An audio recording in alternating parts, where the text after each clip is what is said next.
Because of you मेरा और रणवीर का रिश्ता बर्बाद हो रहा है। निहारिका, अरे भला मेरी वजह से तुम दोनों का रिश्ता कैसे बर्बाद हो सकता है?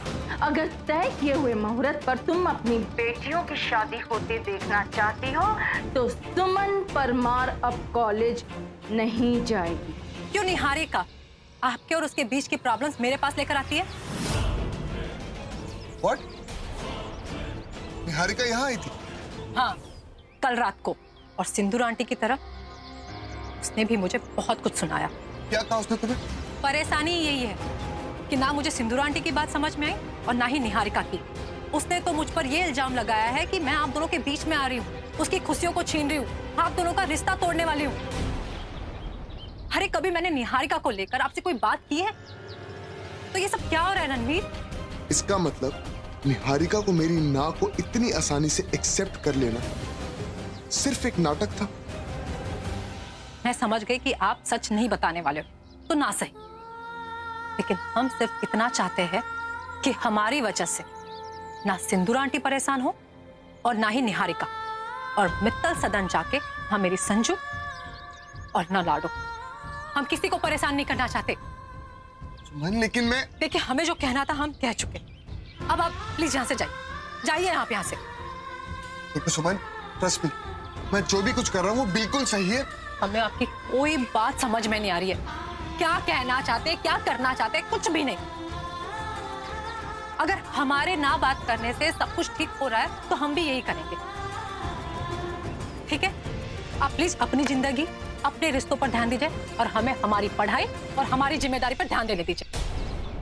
अरे सिंधु रानी, टेंशन ना ले, मैंने लल्ली को कॉलेज जाने से ही मना कर दिया। जानती हूँ, लेकिन तुम ये नहीं जानती कि इस वक्त रणवीर तुम्हारे घर आया हुआ है। ये? रणवीर हमारे घर में? थारे को कैसे पता चला? वो तो तुम रहने दो, लेकिन सबसे पहले घर से बाहर जाओ और रणवीर को वहां से रवाना करो, और कुछ इस तरह से करना कलावती कि रणवीर दोबारा तुम्हारे घर पर आने से पहले 100 बार सोचे। अरे वो तो तुम्हारे पे छोड़ दे, ऐसी खरी खोटी सुनाऊंगी थारे छोरे को कैसे खोल सकूंगी सिंधु? मैं कह रही हूँ ना कलावती, और याद रहे रणवीर दोबारा तुम्हारे घर के आसपास नहीं दिखना चाहिए।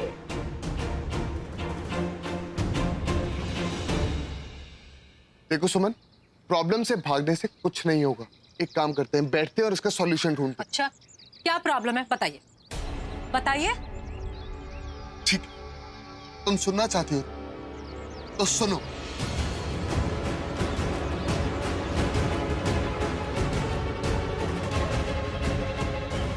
मैं तुमसे सुमन, भीतर जा।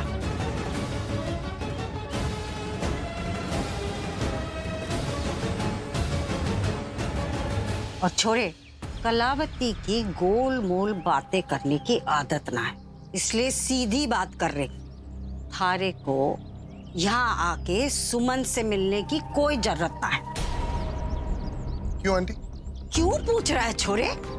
थारे को पता है सुमन कौन है?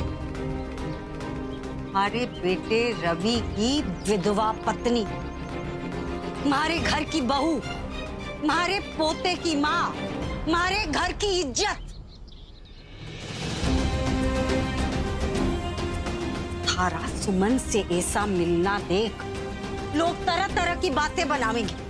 थारे को अच्छा लगेगा कि थारी वजह से हमारे इस पूरे घर की बदनामी हो इस मोहल्ले में? आंटी, इसमें बदनामी कैसी?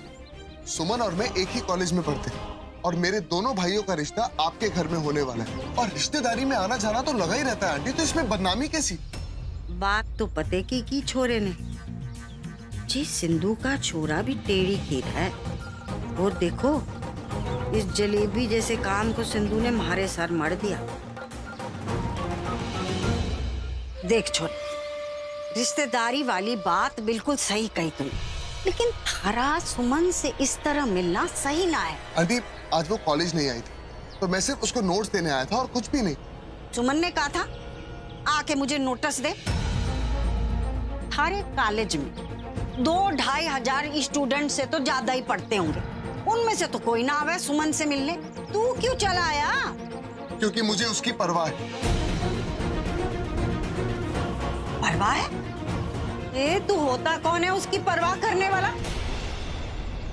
तेरे कॉलेज का कोई भी स्टूडेंट अगर बीमार पड़ गया या कहीं घूमने चला गया तो तू हर एक के घर में जावेगा पोस्टमैन बन के नोटिस देने के लिए? थारे को जरूरत क्या है सुमन से मिलने की? तुझे मिलना है ना, अपने दोस्तों से मिल, उससे मिल, वो निहारिका से जिससे थारा रिश्ता होने वाला है उससे जाके मिल। थारा क्या लेना देना है सुमन से? आंटी, अब तो सिर्फ सुमन से ही लेना देना है। ए छोरे, तुम्हारा दिमाग खराब ना कर। इससे पहले कि मैं भूल जाऊं कि तू हमारी सहेली का छोरा है, निकल जा यहाँ से। लेकिन आंटी, देख, हमारे से जबान ना लड़, निकल यहाँ से। सुमन से मिलने की कोशिश भी ना करना। अरे सुमन से थारा क्या रिश्ता है?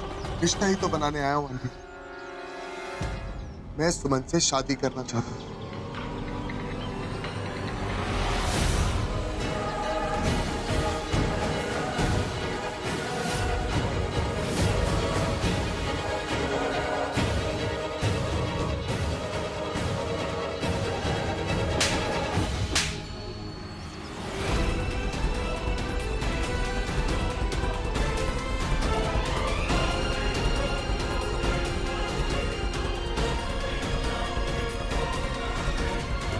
और हिम्मत कैसे हुई जे बात मारे से कहने की?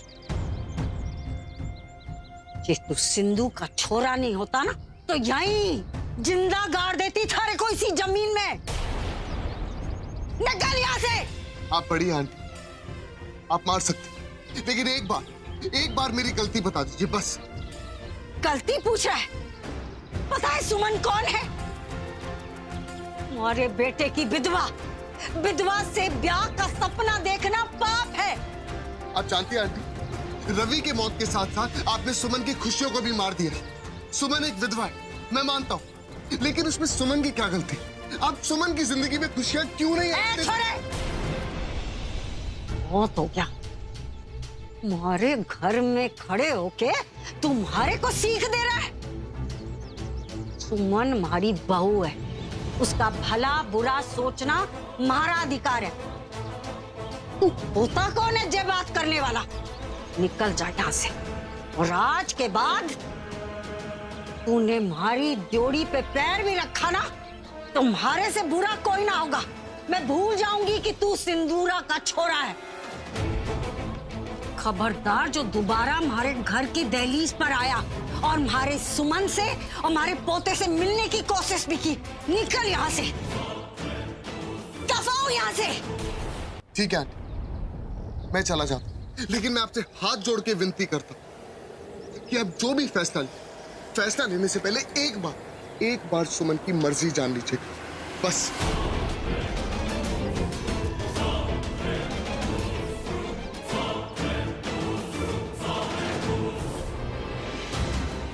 सुमन की मर्जी से क्या मतलब था इस छोरे का?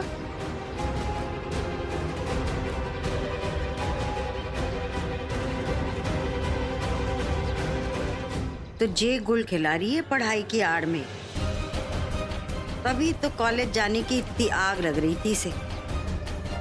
अब समझ आया सिंधु की नाराजगी का कारण, और आज उसके कॉलेज जाने पर भी रोक लगा दी। और क्यों निहारिका ने घर आकर सुमन को खरी खोटी सुनाई। जे ठीक ना किया सुमन।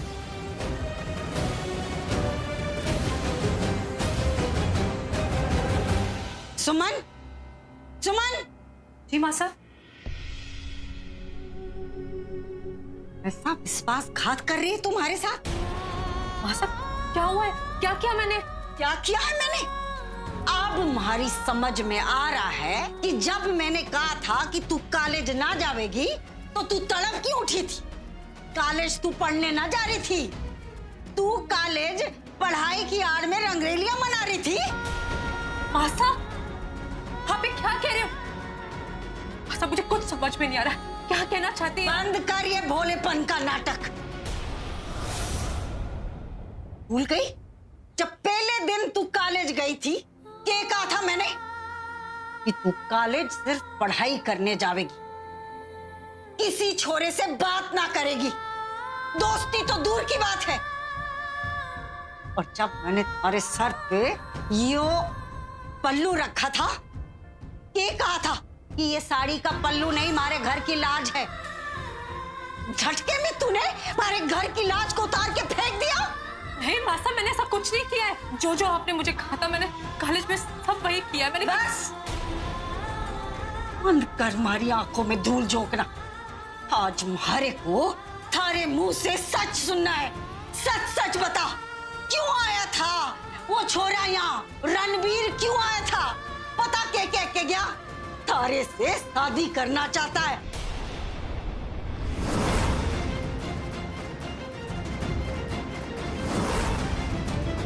और मारे को ज्ञान दे रहा था कि मुझे थारी खुशी की परवाह नहीं है। अगर खुशी की परवाह होती तो थारा घर बसाती। ओरी, मारी छोरियों का घर बसते देख थारे मन में भी अरमान जाग उठे कि अपना घर भी बसा लूं। भूल गई थारी शादी हो चुकी है। हो चुकी थारी शादी। 7 फेरे ले चुकी है तू।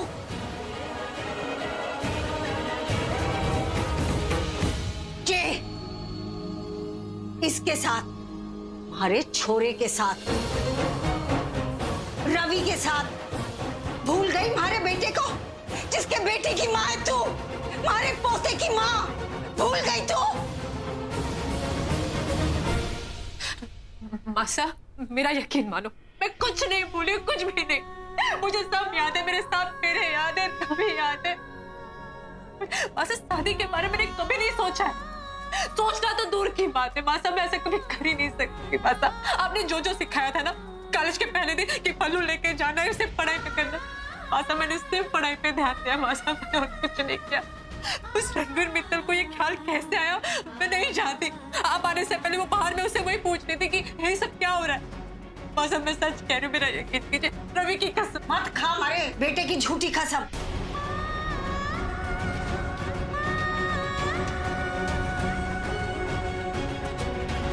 मासा, भाभी की बात का यकीन तो कीजिए।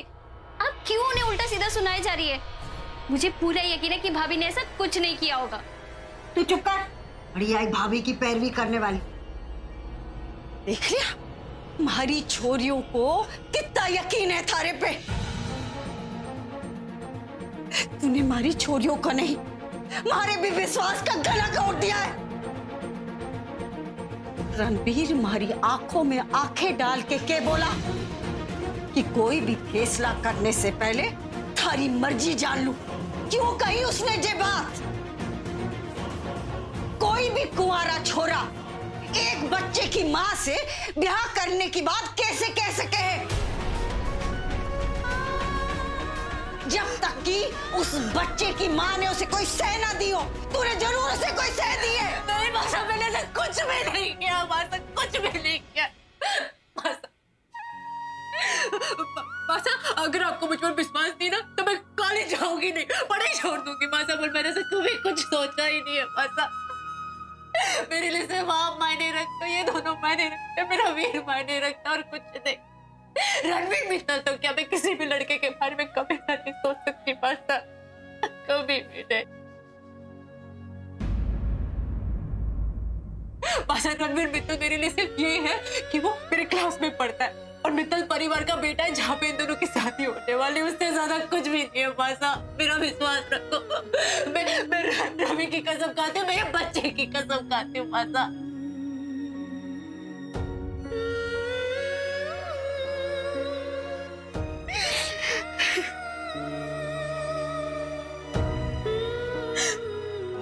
कभी नहीं करूंगी आपको तो क्या, कभी नहीं।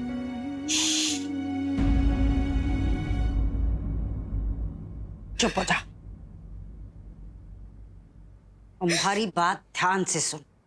जो ये बात सच है तो ये बात यही खत्म हो जानी चाहिए। मुझे रणवीर के दिल से थारी शादी का ख्याल मिटाना होगा, कैसे भी करके। ये मैं ना जानती, ये थारी जिम्मेदारी है, क्योंकि मैं ना चाहती कि थारी वजह से हमारी दोनों छोरियों के ब्याह में फिर कोई अड़चन आ जाए। समझ गई?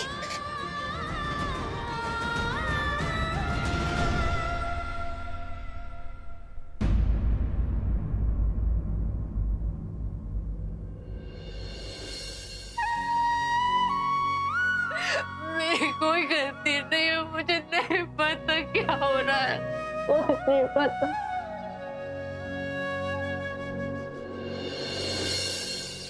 अरे ब्रजेश, क्या हुआ रिपोर्ट का? डॉक्टर ने रिपोर्ट्स दी हैं और इन रिपोर्ट्स के मुताबिक मासा की तबीयत दिन पर दिन नाजुक होती जा रही है। इस बात की चिंता तो हमें भी है ब्रजेश। भाई साहब, हमें जल्द से जल्द कुछ करना होगा।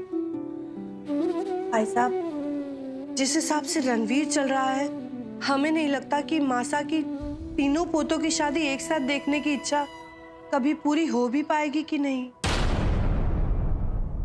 यही चिंता हमें भी सता रही है नूपुर। अब हमें कोई ना कोई कड़ा फैसला अवश्य लेना होगा। घर में आती खुशियों को देखकर शायद मासा के स्वास्थ्य में कुछ सुधार आ जाए। अब क्या करे भाभी माँ, सब कुछ रणवीर के फैसले पर ही अटका हुआ अब तो।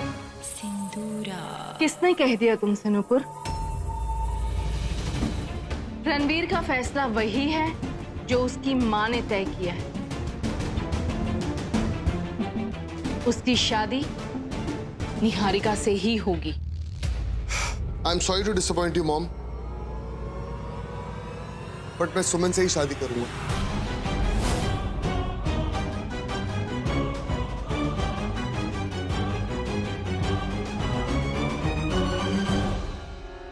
तुम पागल हो गए हो रणवीर। वो लड़की किसी भी हाल में तुम्हारे लायक नहीं है। ऐसा आपको लगता है मॉम, मुझे नहीं।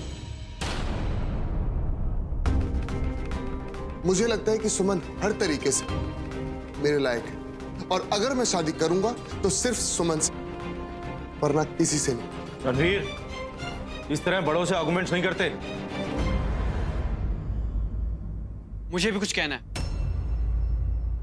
अगर रणवीर की शादी सुमन से नहीं हुई तो मैं भी संजना से शादी नहीं करूंगा।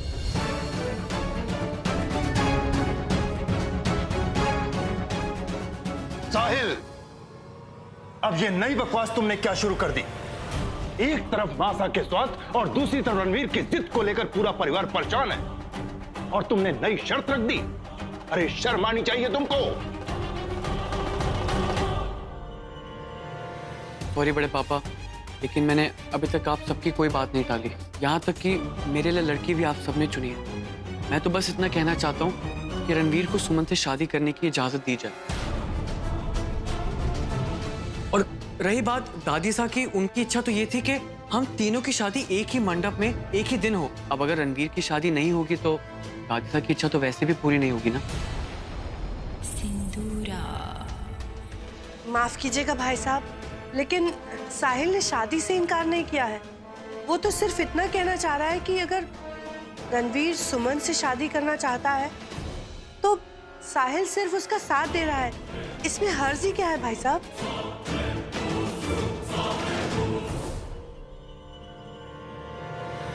ये दोनों माँ बेटे रणवीर की जिद का फायदा उठाकर संजना से पीछा छुड़वाना चाहते हैं, पर तुम भूल रही हो नुपुर कि तुम्हारा सामना सिंदूरा मित्तल से है। तुमने मेरा काम और भी मुश्किल कर दिया है Ranveer, but I won't give up. अब मैं ऐसा कुछ करूंगी जिससे तुम्हारे सर से सुमन का भी भूत उतर जाएगा और साहिल और मनन की शादी में भी कोई और रुकावट नहीं आएगी।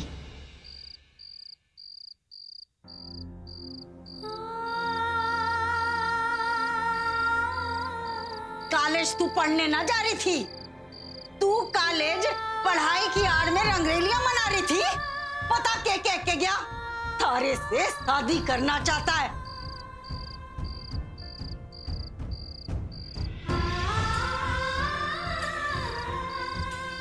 मैं ना चाहती हमारी वजह से हमारी दोनों छोरियों के ब्याह में फिर कोई अड़चन आ जाए।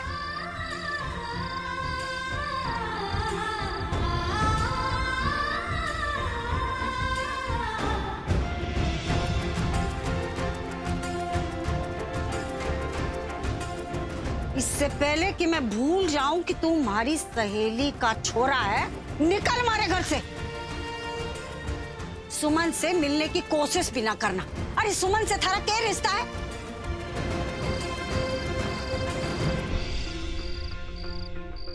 सिंपलिसिटी का ड्रामा करती हो और फिर जब अमीर घर के लड़के तुम्हारे झांसे में फंस जाते हैं तो उनके साथ अपनी लाइफ स्पेंड करने के ड्रीम्स देखने लगती हो। दिल में तो तुम्हारे लड्डू फूट रहे होंगे ना, एक बेटे को अपनी माँ के खिलाफ खड़े करके। अब तो यकीन हो गया होगा ना तुम्हें, ये बेचारे की एक्टिंग करते करते तुमने वाकई मेरे घर में अपनी जगह बना ली है। अगर तुमने इस लड़की का हाथ पकड़कर इस घर से बाहर कदम भी रखा ना तो मुझसे बुरा नहीं होगा कोई। आई डोंट नो मैं इस शादी के लिए कैसे मनाऊंगा सबको। ना मेरी मॉम मेरी फीलिंग समझ रही है और ना ही कलावती आंटी।